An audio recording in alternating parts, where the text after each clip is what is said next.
Zoo family. This is Kim with our newest resident, Kito, our Southern White Rhino. And I thought I would read a little book about Remy the Rhino learning patience. And this is a white rhino, you can tell with the wide lip. And Remy is a black rhino, you can see with this little prehensile lip, it's like a little finger. But we're going to read about it and see if we can teach Kito as well.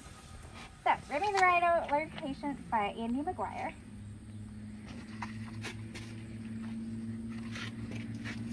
He'd taken deep breaths and had counted to 10, but Remy the Rhino was charging again. The zebras this time were about to get hurt because they'd eaten the grass that he'd saved for dessert. It seemed there was constantly someone to charge because that's what you do when you're angry and large. His doctor would say he had issues with rage, while his daddy just told him to please act your age.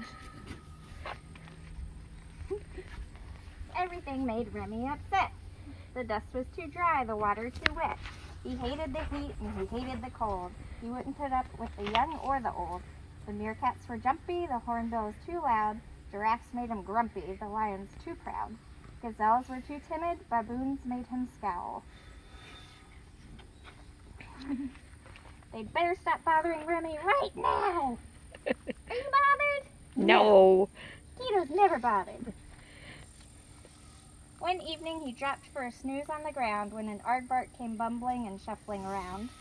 Hungry for insects, she searched with her nose till she tripped on a patch of rhinoceros toes. Uh-oh.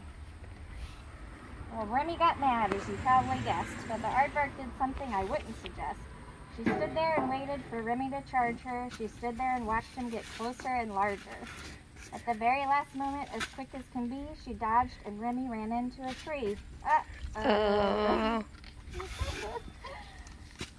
He tried to step back, but his hornet got caught, and the more Remy struggled, the stucker it got. He groaned and he steamed, he moaned and he grunted, but still that old tree wouldn't do what he wanted. Very upset there. He screamed like a banshee. He stomped on the ground. It sounded like thunder for miles around. Hundreds of animals fled in confusion. Then the aardvark said softly, "I have a solution." Remy calmed down for a moment or two, so the aardvark went on, "I know just what to do. What you need is some creatures to chew on this tree. I've got some connections. You leave it to me." The aardvark left Remy alone to consider what kind of beasts nibble trees for their dinner. Remy was growing a little afraid when the aardvark came back with a termite parade. My termites are perfect for work of this kind, but there's one little thing that you must keep in mind. Whenever you angrily struggle and jerk, it scares off the termites and slows down their work. So Remy experienced strange new sensations. He took a crash course in the virtue of patience. He waded through rain and he waded through thunder. He waded through birds climbing over and under. He waded through leopards' absurd decorations. Really. He waded through gawkers from faraway nations. And like one, I grew.